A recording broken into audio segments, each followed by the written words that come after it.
I've paid thousands of dollars in courses to learn what you're basically teaching on your podcast for free.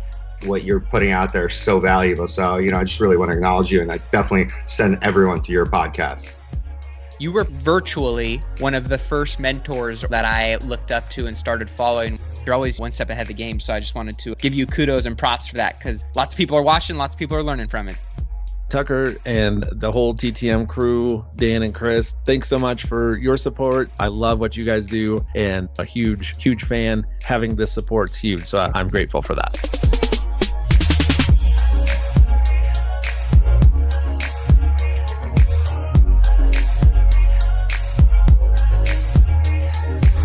What's up, everybody out there in listener land? This is episode 261 of the Real Dealz podcast, and I am your host, as always, Tucker Merrihew.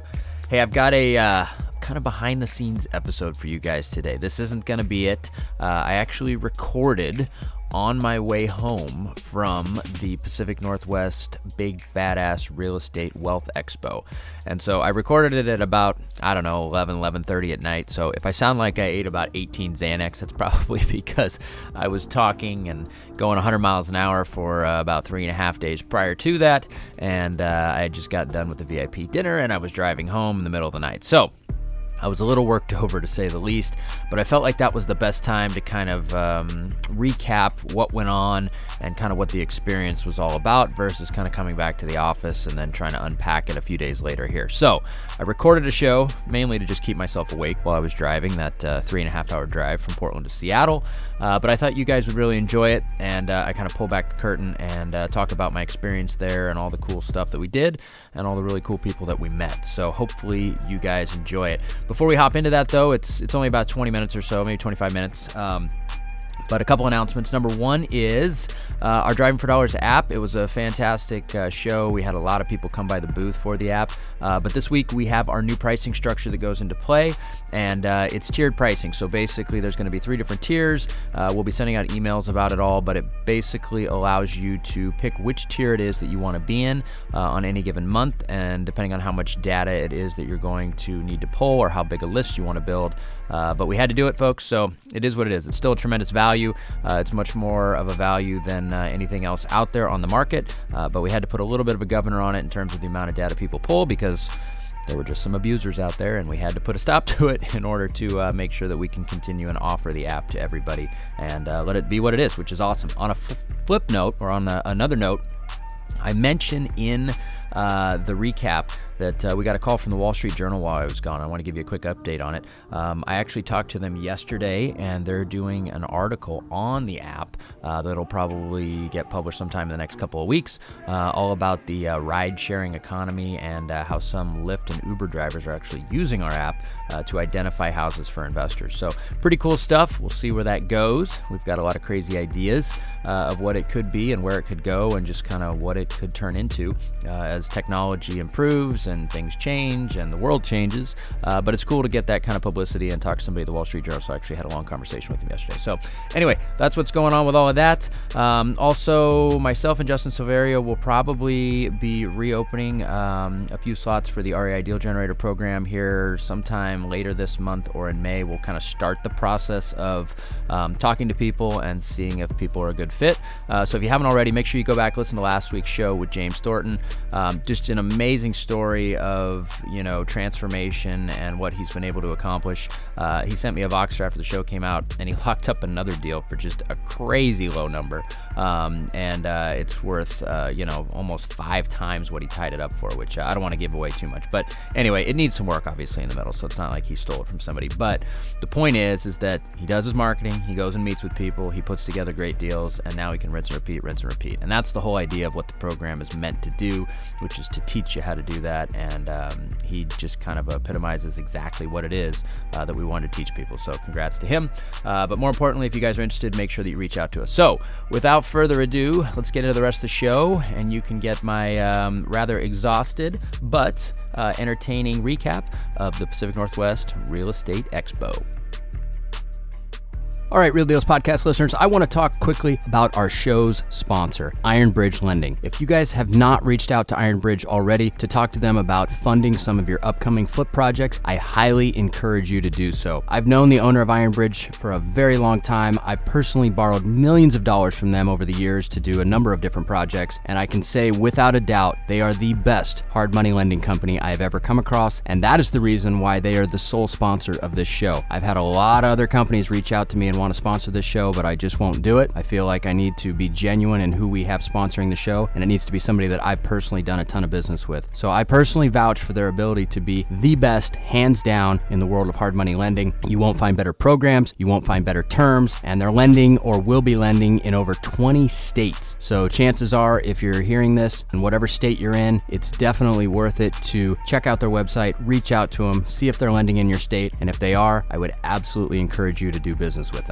Another very cool thing to note is that they have a program for most rehabs where you can actually borrow up to 90% of the purchase price. Now, this is given the fact that you are actually buying a deal, which if you're listening to the show, that means you probably are. But if you have an actual deal on the table, they'll fund up to 90% of your purchase price, and they'll even give you rehab funds on top of that, which means that it only takes 10% down to get into a project, which is unbelievable in the hard money world. So do yourself a favor, reach out to Iron Bridge Lending, have a conversation with them, see if they're a good fit for you and for your next project. I can guarantee you that you'll be happy that you did.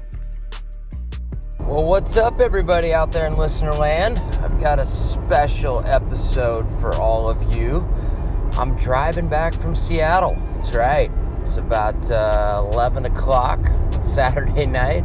I'm doing the late drive back from the Pacific Northwest Big Badass Real Estate Wealth Expo, and I figured I'd give you guys a little recap on what went on and what those of you guys that didn't make it up there missed, which it was a great conference, by the way. But you might be wondering, well, why the hell are you driving down on Saturday night at 11 o'clock back to Portland? And, well, my kiddos are sick, and I left the wife with 2 sick kids for 2 nights previous, and so I'm being a good husband. I'm driving back, and that way I can be there in the morning in case, she's got to take one of them to the doctor or whatever it might be. But with that being said, I thought this might be a good opportunity to kind of decompress my thoughts on the expo and just give you guys kind of a glimpse of what it was all about. So I went up there on Thursday morning to kick it off, and we had a workshop day that myself and Justin Silverio were hosting that afternoon. There was a bunch of other, great workshops going on as well, and it was at a really cool hotel. It was the Hyatt Regency Hotel in downtown Seattle, brand spanking new. The place was phenomenal. It had not that I spent much time in my room, but it had 70-inch TVs in the room, flat screen on the wall, which I don't remember the last time I went to a hotel that had 70-inch TVs, that's for damn sure. But really new place, really nice, just great venue all around. They had a whole floor dedicated to a cafeteria and kind of on-demand restaurant. It was really cool. And anyway, got there, drove up. No traffic, thankfully, just like right now as I'm driving here at about 11 o'clock at night. But we got there, checked in. A bunch of folks had kind of beat me there. Unfortunately, I wasn't able to grab lunch with everybody, but a lot of who's who, a lot of Deal Finder Academy members.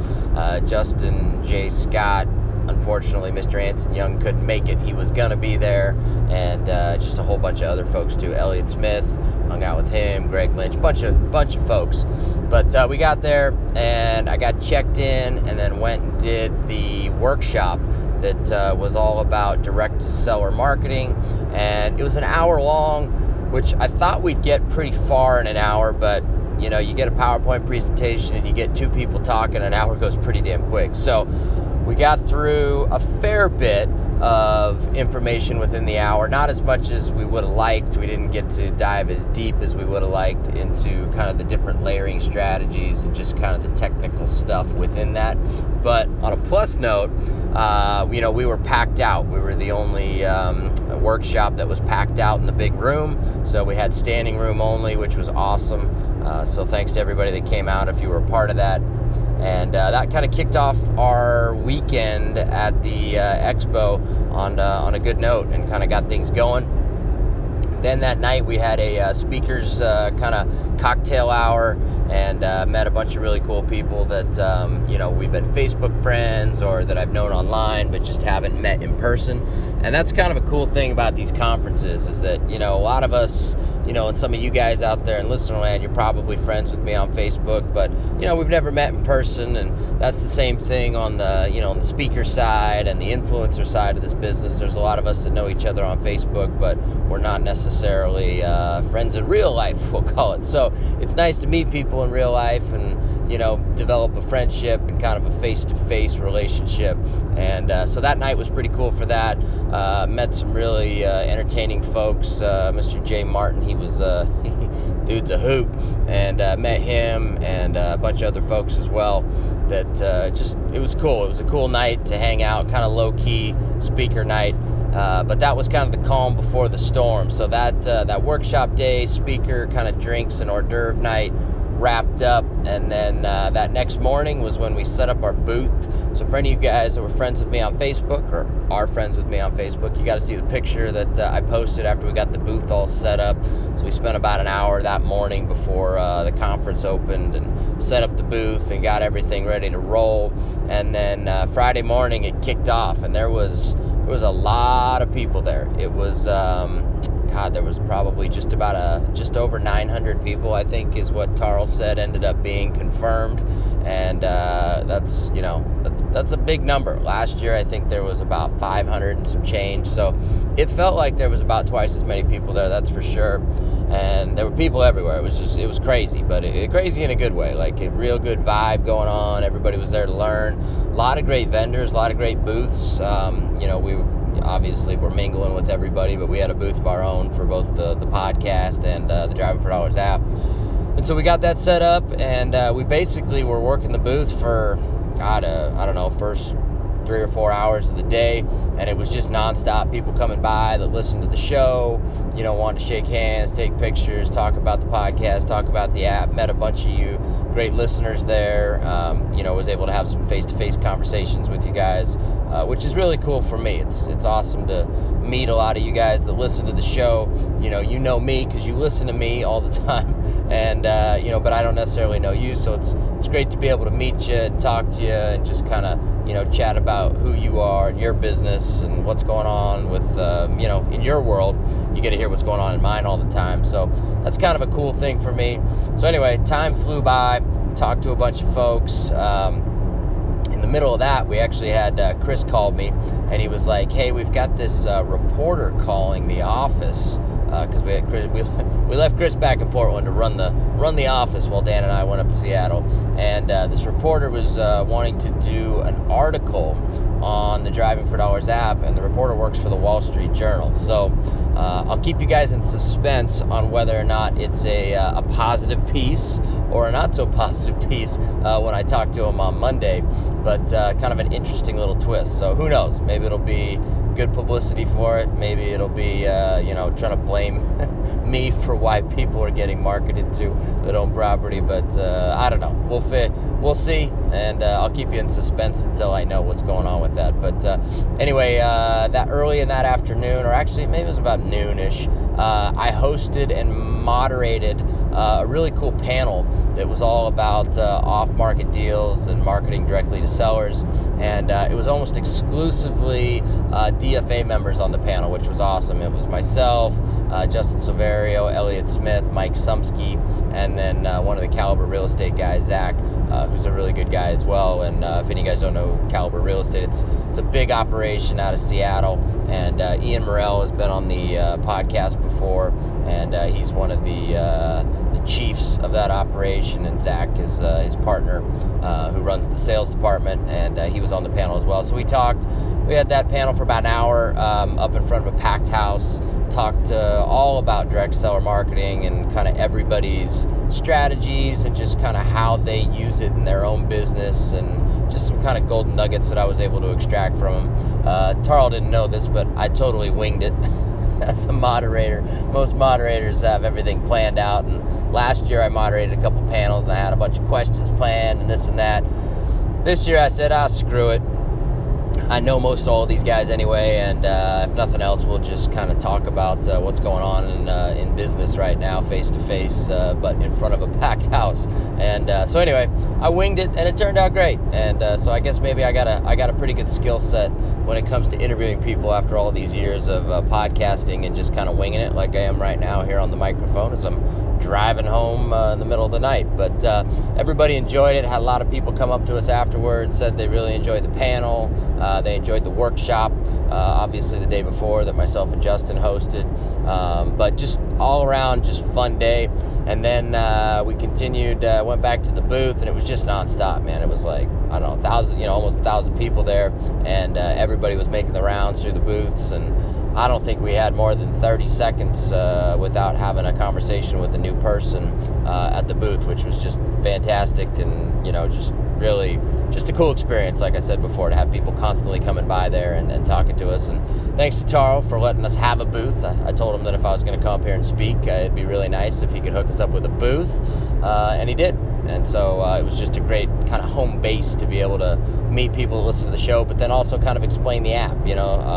People come by, they have questions, they want to know what it is, how to better use it, all that, and we can face-to-face kind of show them in real time, and that was really cool as well. So kind of wrapped up the day there, I think probably around 5, something like that. So it was a full day of talking real estate, talking to a lot of you guys that listen to the show, talking to old friends, talking about the app.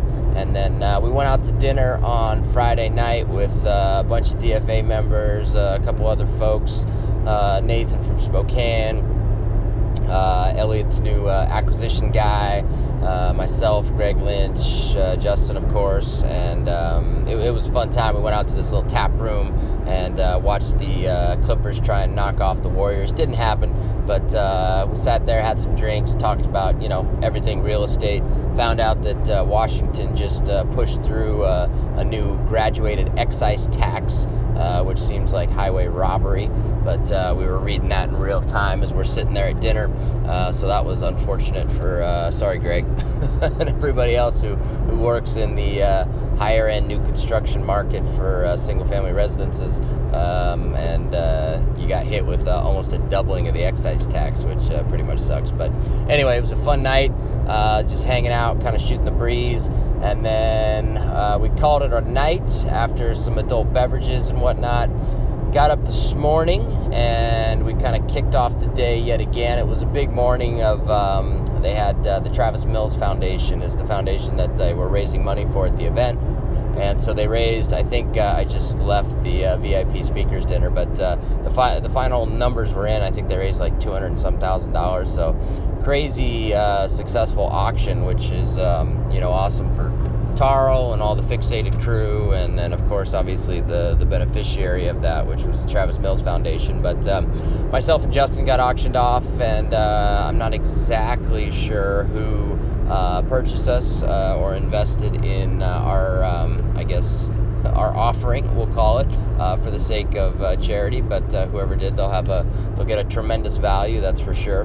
But everybody kind of auctioned off, and so that was kind of the morning shift. After that, went back to the more typical format of the conference, which was a whole bunch of presentations. I had one of the keynote presentations in the afternoon at 1:30, so then I got up in front of one of the big stages, and again, it was a packed house, which was awesome. So thanks to everybody that came out.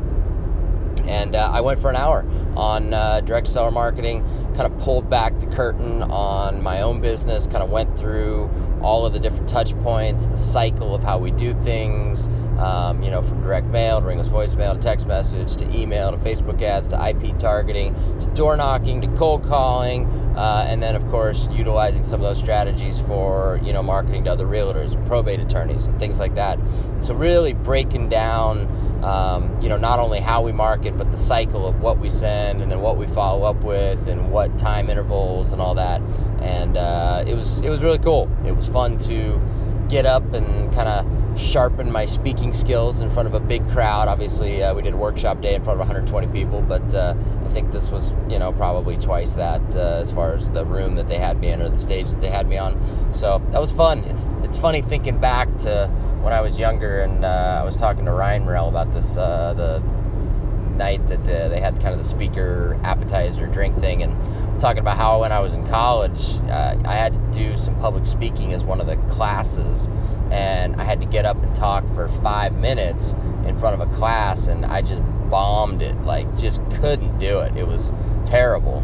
And here I went for an hour, and I kind of nailed it right on time with the time, which is the second year in a row I've been able to do that, but went for an hour, no problem. So it's kind of funny thinking back to, when I was in college, and I really had a hard time even talking for 5 minutes, and now, being able to talk for an hour. But I guess they say, the two biggest fears that people have in life is death and public speaking, and I think they're more afraid of public speaking than death. So I guess if I could go back to my earlier self, I'd say, well, that's a skill set that you should probably learn and get really good at, because it can take you a long way in life, in all kinds of different facets, not just talking at real estate conferences, but just, life is about communicating with people, and if you get good and comfortable at communicating with a lot of people at one time, a lot of doors can open for you, and you can do a lot of things with that skill set. So anyway, I think I attribute, as I told Ryan when I was chatting that night, I think I attribute my ability to do that now, not because I'm like this phenomenal, great speaker. There's a lot of people that are way better speakers than me, but just talking on this microphone like I've been doing for 5 years now, which is crazy, or coming up on 5 years, I guess, 4.5 years.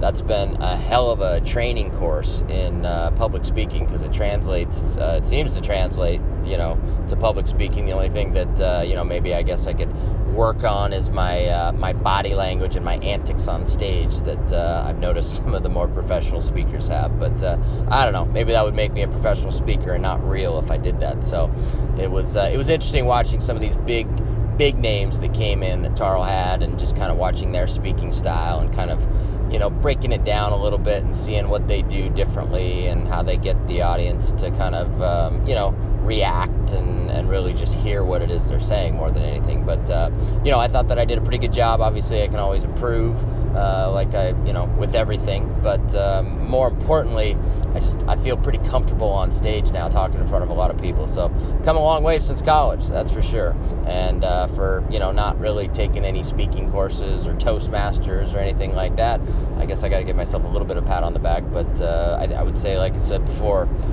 most all of it is probably because all this practice talking in the microphone. So anyway, knocked that out, and went back to the booth, talked to a bunch more of you guys that enjoyed that presentation, that listened to the podcast, took some pictures, hung out in the hall with a bunch of folks, took some pictures there, kind of the who's who crowd of who was there in terms of influencers and folks that are big in the business. Brandon Turner, Jay Scott, myself, Will Bernard, of course Justin was there as well, Jay Martin. There was a whole bunch of folks that were there that were just very recognizable people, and just really good dudes more than anything. And so we're hanging out talking, and people were coming up taking pictures and kind of just shooting the shit with us. And then after that we had kind of the culmination, it was kind of the wrap up of the conference. And so I was originally going to bail and head out and do the nice husband thing and head home and help with the kids, but they had the VIP dinner, and so I didn't want to miss out on that, because I wanted to hang out with everybody just a little bit more, and kind of just pick some brains and meet some other people as well that are doing some amazing things. So I actually ended up going to the VIP dinner, and that's why I'm driving home here in the middle of the night. But met some really cool people there. Tarl put on a great event with the VIP dinner was catered and had a bar, and just had all kind of the power hitters, we'll call them, that were at the conference that spoke, or that were just there, that were just some big timers that maybe weren't into the speaking side of it. And met some people there, had some great conversations. If any of you guys that are listening, sat at a table, met a bunch of people that I didn't know previously. So I always like doing that. I like sitting at a table with obviously some people that I know, but I like meeting new people that either listen to the podcast often, or have listened to it, or know who I am, or know about the app. And it's just cool to kind of listen to their stories, hear what they're doing. And I met a few folks, one in particular is doing some crazy big stuff in Seattle, so definitely going to follow up with him, and I'll see if I can get him on the show, talk about what he's got going on. But he does some high-end single family new construction, but he also does a lot of ground up multifamily. And I was going through kind of all the numbers with him on valuations and costs, and identification of the properties that they go after, and he was picking my brain about marketing to go after those properties. So we can swap some information. I think I can probably get him on the podcast, and you guys would definitely enjoy it, and I'd enjoy it too, which is pretty cool. So that was a really cool dinner. Made it through dinner there, and then everybody was about to tie one on and throw down some more adult beverages, and that was the point where I pulled the e-brake and decided to get out of here. Oh, and I forgot to mention I brought Dan up with me, of course, and he was working the booth equally hard, if not more, the whole weekend, talking to people, meeting everybody. So if you met him, you met me, you gave him your information, he was probably sending you out the free course that we were giving out, one of our free courses, or one of our courses for free, I should say, for everybody that listened to the presentation and came by the booth. And so he'll make sure that you get that. But like I said, more than anything, it was just really cool to, go to a conference that was at a great venue. So my hat's off to Tarl and all the Fixated guys and gals that put on the event, and all the those of you that volunteered as well. Jesse, big thanks to you. But it was just a great event this year. It was definitely an improvement on last year, but, Tarl knew that was going to be the case. As he said in the previous, when I had him on the podcast last, you start to do these events over and over again. You just get better and better at making them better, right? And I think the venue was great this year. I think the calendar, or the way that they had it organized, was great. And I think that, the way that the vendor booths were set up outside of the speaking stages just had a good flow to it, and everybody was able to kind of talk and socialize, and then also just a whole lot of learning was going on as well, which was really cool.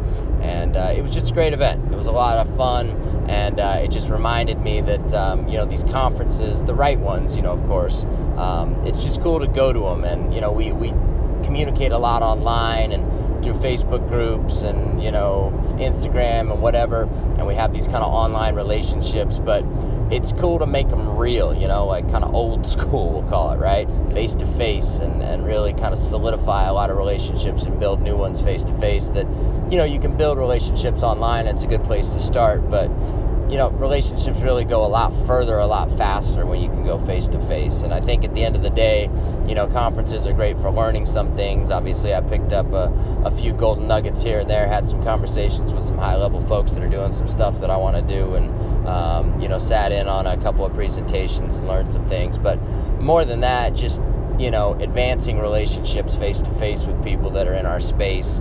Going to conferences is just a great way to do that. And I don't get to travel all that much these days because I got 2 kids, so I'm heading home to right now. But if those of you that maybe aren't in my chapter of life that can travel a little easier, I encourage you to go to these things, meet people like me, meet people like Justin, meet people like Jay Scott, meet people like Elliott Smith, meet people like Tarl, meet people like Brandon Turner, because they're all there, and they're all really friendly people. They're all, willing to give you their ear and shake your hand, and it's just a great thing. And then, of course, if you're on, the influencer content creator side of it, you get to meet other people that are doing that, or that are, in the eye of the business.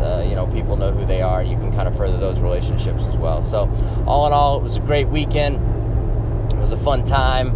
I didn't wake up to any kids screaming early in the morning, although I will tomorrow. But more than anything, it was just fun to see everybody, and it was fun to give some presentations. It was fun to push the app out there for people that don't know about it, and meet a lot of you guys that do use it. I met one guy who came by the booth, said that he's been using the app, and he made 10 G's flipping a deal on it on one of his first lists that he created with it. So hearing those stories are pretty, they're just awesome to hear that. And then, of course, being a religious listener of the podcast as well, met him and many other people that, you guys listen to me, but I can't see you, right? I can just see the numbers in iTunes and Stitcher, which are big, big numbers, but, I can't see the face behind the numbers. So it's cool to see the face. It's cool to meet you guys.